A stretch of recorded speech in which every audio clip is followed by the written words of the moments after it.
जय जोहार, जय छत्तीसगढ़। दोस्तों, क्या आप सभी ने किसी भक्त की शक्ति को देखा है या कठोर तपस्या का हठ करते देखा है? आज हम बात करेंगे रायगढ़ के हठ योगी बाबा के बारे में, जिन्होंने 14 साल की उम्र में घर छोड़ दिया और 26 साल से वे अपने तप में आज भी लीन हैं। जिनकी भक्ति की शक्ति देखकर उनके माता पिता भी शिव भक्ति में लीन हो गए, जिन्होंने शिव भक्ति का एक ऐसा अनूठा उदाहरण प्रस्तुत किया है जिसे देखने दूर दूर से लोग आते रहते हैं। हम बात कर रहे हैं रायगढ़ से महज 6 किलोमीटर की दूरी पर स्थित कोसुमनारा गांव की, जहां पर बाबा हठ योगी जो हैं वो महज 14 साल की उम्र में एक पत्थर को शिवलिंग मानकर उस शिवलिंग पर अपना जो जीभ है वो काट कर अर्पित कर दिए और तब से वे उसे शिव की प्रतिमा मानकर वहाँ पे तपस्या कर रहे हैं। उन्होंने आज तक अपना स्थान जो है वो नहीं बदला। चाहे कोई भी मौसम हो, बाबा इसी तरह बैठे रहते हैं। चाहे भीषण गर्मी का मौसम हो, चाहे भीषण बरसात हो, पर भी वो अपनी जगह पर बैठकर तप करते रहते हैं, क्योंकि उनका जो स्थान है तप करने का, वहाँ पे किसी भी प्रकार का साज नहीं है। वहाँ पे हर मौसम का जो प्रभाव है वो देखने को मिलता है, क्योंकि वह जो एरिया है वह खुला हुआ है, जहाँ पर वे बैठकर हर मौसम में इसी तरीके से अपने तप में लीन रहते हैं। हठ योगी बाबा जी का जो वास्तविक नाम है वह है हलधर साहू, और इनके पिताजी द्वारा इन्हें प्यार से सत्यनारायण के नाम से बुलाया जाता था। इस कारण इन्हें सत्यनारायण बाबा के नाम से भी जाना जाता है। सत्यनारायण बाबा जी का जो जन्म है वह देवरी के डुमरपाली नामक गांव में हुआ था और ये यहीं के मूल निवासी हैं। इनका जन्म जो है वो कृषक मध्यम वर्गीय परिवार में 12 जुलाई 1984 में हुआ। इनके पिताजी जो हैं इनका नाम है दयानिधि साहू और उनकी माता जी का नाम है हंसमती साहू, और दोनों ने अपने बेटे का नाम प्यार से हलधर रखा था, जिसे बाद में प्यार से उनके पिताजी द्वारा सत्यनारायण नाम दे दिया गया।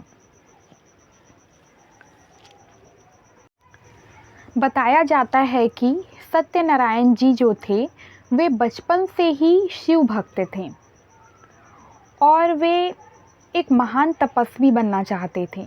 वे सांसारिक मोह माया का त्याग कर भगवान भक्ति में लीन होना चाहते थे। और जब वे 14 साल के जब थे वे, तब उन्होंने अपने गांव में स्थित शिव मंदिर पर 7 दिनों तक कठोर तप किया था और वे उस मंदिर की हर दिन पूजा अर्चना जो है वो करते थे। जब उनके तप के बारे में देखा गया गांव वालों के द्वारा और उनके परिवार के द्वारा, जब देखा गया कि 14 वर्ष की उम्र में जब उन्होंने पहली बार अपने गांव में स्थित शिव मंदिर पर 7 दिनों तक कठोर तप किया, तब उनकी माताजी कहती हैं कि वह बहुत ही ज़्यादा भावुक हो गई, क्योंकि सत्यनारायण बाबा जी जो थे वे उनके परिवार के सबसे बड़े बेटे थे और इनके भाई और बहन और भी हैं, लेकिन वे चाहती थी कि सत्यनारायण बाबा जी हैं तप को छोड़कर वे सांसारिक जीवन जिए। लेकिन सत्यनारायण बाबा जी जो थे उन्हें सांसारिक मोह माया जो है उनका त्याग कर उन्होंने भगवान भक्ति के तप को चुना और वे बचपन से ही शिव भक्त थे। जब वे 16 फरवरी 1998 को जब वे स्कूल के लिए निकले, तब अपने गांव से आगे बढ़ते हुए वे कोसमनारा में एक जगह पर रुक गए और वहाँ पर एक पत्थर को देखकर उन्हें शिवलिंग मानकर अपना जीभ जो है वो काटकर उन्हें अर्पित कर दिया। और 1998 से अभी तक वे इसी तरीके से तप करते रहते हैं। चाहे कोई भी मौसम हो, चाहे ग्रीष्म हो, वर्षा हो, ठंड हो, वे हमेशा खुले आसमान के नीचे तपस्या करते हैं। जब उन्होंने तपस्या जो है वो प्रारंभ किया, तब से वे उसी स्थान पर बैठे हैं और तप में लीन हैं। एक सप्ताह बाद जब एक सेवक द्वारा शिवलिंग के पास बाबा की अनुमति से धुनी जो है वो प्रज्वलित की गई और उस स्थान पर तब से लेकर आज तक अखंड धुनी भी मौजूद है।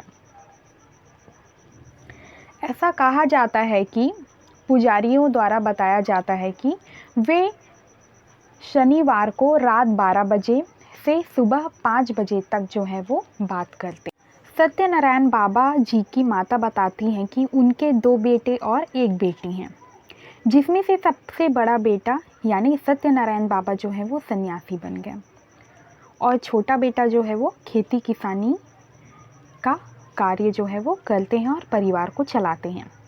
कोसमनारा में जब बाबा जब से बैठे तब से उनकी माँ जो है वो यहाँ आकर पूजा अर्चना जो है वो करने लगी और जल्द ही उनके तप के पूरा होने की ईश्वर से कामना करती रहती हैं।